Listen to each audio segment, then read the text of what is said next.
भगवान राम जैसा राजा चुनो, त्याग करने को तैयार है हमेशा, खुद के लिए कुछ नहीं करना। कितने ताकतवर थे मुसलमान, पूरा स्पेन से लेके कैस्पियन सी, स्पेन से लेके चाइना सी, कैस्पियन से लेके हिंदुस्तान, सब पर कब्जा। कुछ तो बात रही होगी ना सर। भगवान राम जैसा राजा चुनो, त्याग करने को तैयार है हमेशा, खुद के लिए कुछ नहीं करना। कभी पिता के लिए करना, कभी प्रजा के लिए करना। गुरु गोविंद सिंह जैसा राजा चुनो सर, 4 बेटे कुर्बान।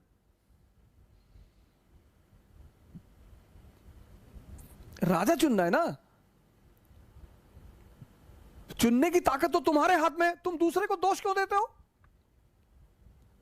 क्योंकि तुम्हारी आदत पड़ी है पुरानी। ये देखो, ये तुम्हारी आदत पड़ी है पुरानी। तुम अपना इंट्रोस्पेक्शन कभी नहीं करोगे। क्या आज डॉक्टर अंबेडकर जैसा व्यक्तित्व दलित समाज में नहीं है? क्या आज हारून जैसा व्यक्तित्व मुस्लिम समाज में नहीं है? लेकिन आपको चाहिए नहीं। आपको चाहिए वो आदमी जो आए, आपका पैर छुए इलेक्शन के टाइम पे, आपकी तारीफ करे, आप खुश हैं यार, सुकुल पैर छुअत रहल, गायक पैर छू के गए। आपको तो इस तरह का आदमी चाहिए। हम तो इलेक्शन लड़ेंगे, कभी नहीं जीतेंगे, मुझे पता है। पैर ना छूने जाएंगे किसी आदमी का। तुम्हारे लिए काम करने जाए, तुम्हारा पैर भी छूने जाए। तुमको वोट देना हो दो, नहीं तो भाड़ में जाओ। जिंदा रहने के लिए राजनीति नहीं करनी है।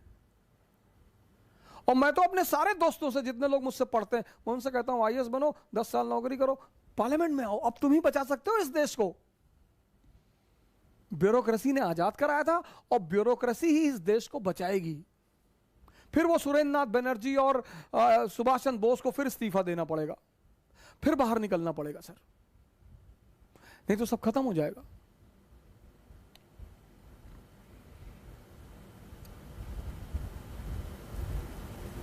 अभी सर देश बहुत संकट से गुजर रहा है, हम बहुत संकट से गुजर रहे हैं सर। अभी बहुत संयम रखने का समय है सर, अभी बहुत संभलने का समय है सर। Positivity फैलाइए sir. मैं जानता हूं जो लोग बहुत असीम दुख से गुजर रहे हैं, एक एक घरों में 3-3, 4-4 मौतें हो गई हैं। घर ही तबाह हो गया सर, विक्षिप्त हो गए लोग। लेकिन सर हम जितने लोगों को बचा पाएंगे, हम सबको तो हम नहीं कह सकते सर, लेकिन अगर हमारी एक बात से किसी के अंदर खून बढ़ता है, किसी के अंदर हिम्मत बढ़ती है। एक भाई साहब ने मुझे शायद कमेंट भेजा था, आज किसी ने मुझे फोटोकॉपी उसका स्क्रीनशॉट लेकर, और एक तो मुझे स्क्रीनशॉट मत भेजा करो यार, स्क्रीनशॉट लेगी सर, ये देखिए सर, पॉजिटिविटी फैलाना भक्तों का काम है। अच्छा,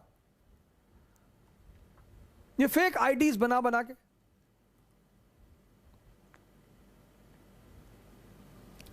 जब भी किसी ने कुछ उल्टा सीधा लिखा, मैंने कहा इसकी आईडी चेक करो, बोले फेक है। मैंने कहा देखो, जिसकी इतनी औकात नहीं कि अपनी आईडी डिस्क्लोज करके रखे, ऐसे कोई तो हिजड़ा कहते हैं सर, उससे क्या लड़ना सर, जिसकी इतनी औकात नहीं, इतनी कि अपनी आइडेंटिटी बताकर गाली दे।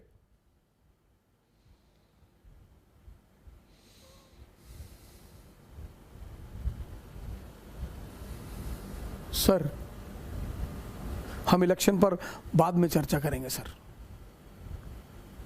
अभी जो हमारा सबसे अहम काम है सर, सबसे अहम, सबसे इंपॉर्टेंट, हम जितने लोगों को बचा सकते हैं और हम खुद भी बचे रहें सर।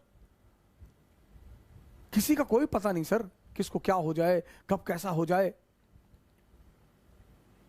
आप अगर पिछली नौजवान क्रांति में आप हमारे साथ थे तो आपने गौर किया होगा, मैं बार बार ये कह रहा था कि ये हमारे दुश्मन चाहते हैं कि हम अंदर से टूट जाएं। आप देखिए इस वक्त पूरी दुनिया स्टेबल है, सिर्फ हम परेशान हैं।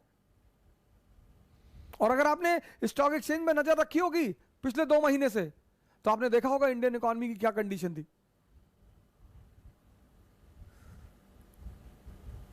आपने देखा होगा वैक्सीन डिप्लोमेसी, कैसे पूरी दुनिया के देश अप्रिशिएट करने लगे थे।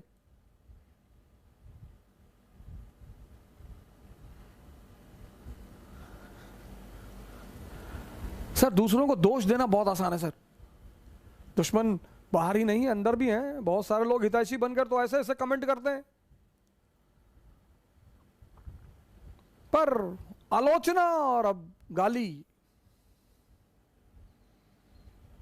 ये तो अम्बिशन की बहनें हैं सर।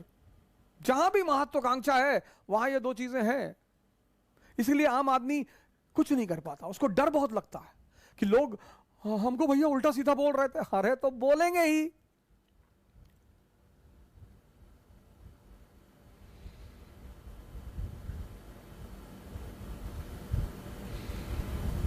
गांधी को बोलते हैं, नेहरू को बोलते हैं, नेपोलियन को बोलते हैं, किसको नहीं बोलते।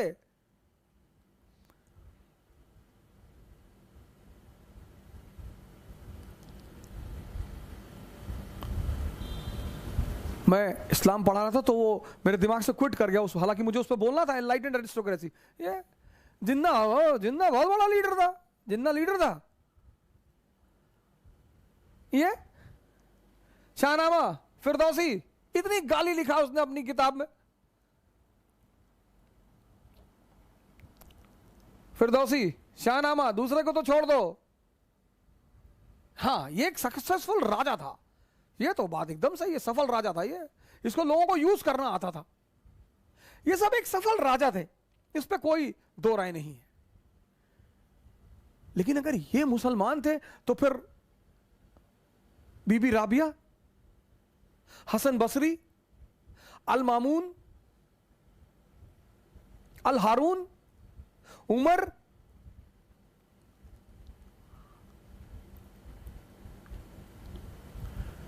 गलत चीजों को मत पकड़ो सर, गलत चीजों को मत पकड़ो। उठो, कब तक सोओगे यार? चारों तरफ सब कुछ जल रहा है। सत्ता का नशा करो, सत्ता का।